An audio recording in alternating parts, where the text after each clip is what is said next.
Hi welcome to my channel Madhu's education alerts. This is your Madhusudan. ఈరోజు ఈ వీడియోలో AP ఎంసెట్కి సంబంధించి మనకి ఎగ్జామినేషన్స్ టైం అనేది దగ్గర పడిపోతుంది. ఎంట్రన్స్ డేట్స్ అనేవి దగ్గర పడిపోయాయి కాబట్టి, ఎగ్జామినేషన్ డేట్స్ దగ్గర పడ్డాయి కాబట్టి, ఒక్కసారిగా మీరు ప్రిపరేషన్ ఇంతవరకు అవుతూనే ఉన్నారు కాబట్టి, ఒక్కసారిగా మీ ప్రిపరేషన్ చేసుకునే ముందు ఫైనల్గా ఎలా మనం మంచి ర్యాంక్ తెచ్చుకోవాలంటే మీ ప్రిపరేషన్ ఎలా చేసుకోవాలి, ఒక్కసారి దేని మీద ఎక్కువ కాన్సన్ట్రేట్ చేయాలి, ఇవన్నీ కూడా మనం ఒకసారి తెలుసుకుందాం. బట్ ఎవరైనా ఫస్ట్ టైం నా ఛానల్ చూసినట్టయితే please subscribe my channel. AP agriculture and pharmacy ఎగ్జామినేషన్స్కి సంబంధించిన డేట్స్ 19th 20th జరగబోతున్నాయి. 21st నుంచి 27th వరకు కూడా ఇంజనీరింగ్ స్ట్రీమ్కి ఎగ్జామినేషన్స్ జరగబోతున్న సంగతి మన అందరికీ తెలిసిందే. అయితే ఎవరైతే ఇంజనీరింగ్కి సంబంధించి ఎగ్జామినేషన్స్ రాయబోతున్నారో వాళ్ళందరూ కూడా ఒక విషయం గుర్తుపెట్టుకోండి. ఇప్పుడు మనకి ఎగ్జామినేషన్స్ టీఎస్లో జరిగిన ఎగ్జామినేషన్స్, టీఎస్ ఎంసెట్లో మనకి ఎగ్జామినేషన్స్ ఆల్రెడీ కంప్లీట్ అయిపోయి, అక్కడ ఎగ్జామినేషన్స్ పేపర్ ప్యాటర్న్ కానీ మనం చూసి దాన్ని బట్టి ఒక్కసారి మనం చూసినట్టయితే ఏ సబ్జెక్ట్ మీద కాన్సన్ట్రేషన్ ఎక్కువ చేయాలి, అసలు చీట్ కోడ్స్ పనిచేస్తున్నాయా చేయట్లేదా, ఇవన్నీ కూడా మనం ఒకసారి చెక్ చేసుకుందాం. అయితే ఇక్కడ టీఎస్ ఎంసెట్తో పోల్చుకుంటే ఏపీ ఎంసెట్కి డిఫరెంట్గా ఉంటుంది. ఎందుకంటే ఇక్కడ ఇంటర్మీడియట్ మార్క్స్ అనేవి మనకి కన్సిడర్ చేస్తారు. సో ఇంటర్ మార్క్స్ కన్సిడర్ చేస్తారు కాబట్టి మీకు ఆల్రెడీ ఇంటర్ మార్క్స్ రిజల్ట్స్ వచ్చేసి ఎప్పుడైతే మీకు ఇంటర్ మార్క్స్ మీకు తెలిసిపోయాయో దీన్ని బట్టి ఎంసెట్ ఎగ్జామినేషన్లో ఎలా స్ట్రాటజీని మనం ఉపయోగిస్తే మనం ఈజీగా మంచి ర్యాంక్ తెచ్చుకోగలుగుతాం, 10K బిలో ర్యాంక్ కూడా తెచ్చుకునే అవకాశం ఎలా ఉంటుంది అనే దానికి ఒక ఈజీగా కొన్ని టిప్స్ని మనం పాటించవచ్చు. అందులో మొట్టమొదటిది ఏంటంటే, ఆల్రెడీ మీకు ఇంటర్లో మీకు వచ్చే మార్క్స్ మీకు తెలుసు. మీకు ఎంసెట్ ఎగ్జామినేషన్ అనేది మొత్తం 160 మార్క్స్ జరుగుతుంది. అందులో 80 మార్క్స్ మ్యాథమెటిక్స్, ఫిజిక్స్ 40, కెమిస్ట్రీ 40 జరుగుతుంది. కాబట్టి ఈ 3 సబ్జెక్ట్స్లో ఏ సబ్జెక్ట్ మీద ఎక్కువ కాన్సన్ట్రేట్ చేయాలి అంటే, ఇప్పటికే ఎగ్జామినేషన్స్కి సంబంధించి ప్రిపరేషన్ అయిపోయి ఉంటుంది.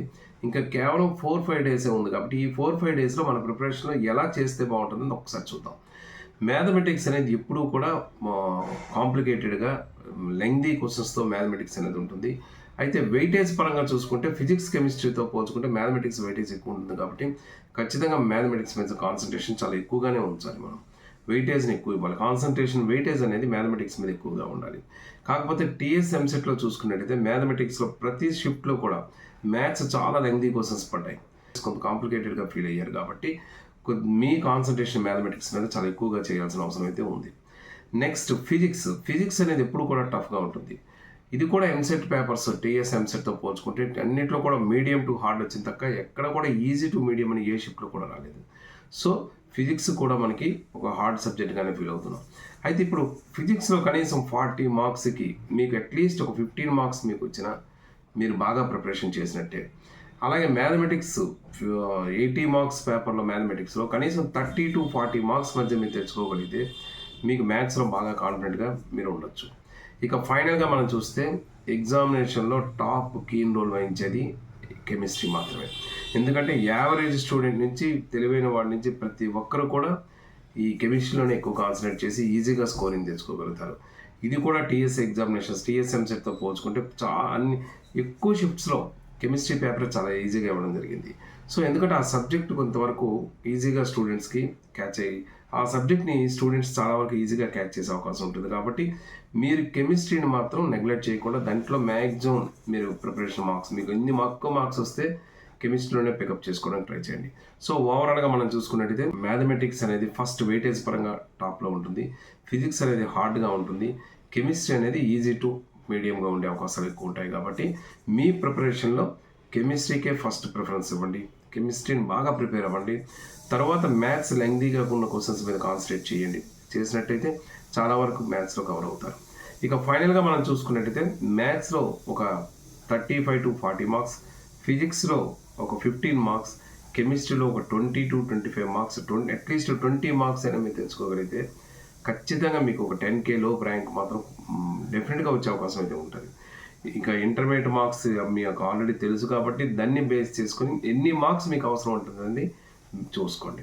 ఇక నెక్స్ట్ దాంతోపాటు చీట్ కోడ్స్ ఏమైనా పనిచేస్తాయి అంటే, చీట్ కోడ్స్ అనేవి దాని మీద ఎవరు బేస్ అవ్వద్దు. కంప్లీట్ చీట్ కోడ్స్ మీద బేస్ అయిపోయి మీకు మార్క్స్ వస్తాయి అనుకుంటే మాత్రం అది చాలా తెలివి తక్కువ పని అవుతుంది. ఎందుకంటే ఈ తెలంగాణ ఎంసెట్లో కూడా చీట్ కోడ్స్ అనేవి పెద్దగా పనిచేయలేదని ఎక్కువగా మంది స్టూడెంట్స్ చెప్పారు. కాబట్టి ఇది ఫైనల్గా మీకు అంటే చాలామంది ఎవరో చీట్ కోడ్స్ ద్వారా మీకు ఇన్ని వచ్చేస్తాయని మీకు చెప్పొచ్చు, కానీ చీట్ కోడ్స్ ఫాలో అవ్వండి. కానీ ఎప్పుడంటే లాస్ట్ మినిట్లో చీట్ కోడ్స్ అనేది ఈ ప్రిపరేషన్ అయిన తర్వాత లాస్ట్లో చీట్ కోర్స్ అనేది ఫాలో అవ్వాలి. అది ఎలా ఫాలో అవ్వాలని నేను గత వీడియోలో కూడా నేను చేసి చెప్పాను. అవి కూడా మీరు వీలైతే ఒకసారి చీట్ కోర్స్ని ఎలా ఫాలో అవ్వాలి చూడండి. కానీ దాన్ని బేస్ చేసుకొని మాత్రం మీ ప్రిపరేషన్ చేసుకోవద్దు. సో ఈ విధంగా మీరు ప్రిపేర్ అవ్వండి. ఈ 4 to 5 days కాన్సన్ట్రేషన్ అంతా దీని మీద పెట్టండి. మీ లైఫ్ కెరీర్ అనేది సెటిల్ చేసిన అవకాశం ఒక్కసారి వస్తుంది. మళ్ళీ ఒక ఇయర్లో కానీ మంచి ర్యాంక్ అని తెచ్చుకోలేకపోతే మళ్ళీ ఒక 1 year వరకు లాంగ్ టైం వెయిట్ చేయవలసి వస్తుంది. సో అటు ఓకే, ఈ వీడియోకి సంబంధించి మీకు ఇంకా ఏమైనా డౌట్స్ ఉన్నట్టయితే కామెంట్ బాక్స్లో షేర్ చేయండి. తప్పకుండా నాకు తెలిసిన ఇన్ఫర్మేషన్ మీకు ఇస్తాను. Thank you so much for your watching. This is your Madhusudan. Thank you.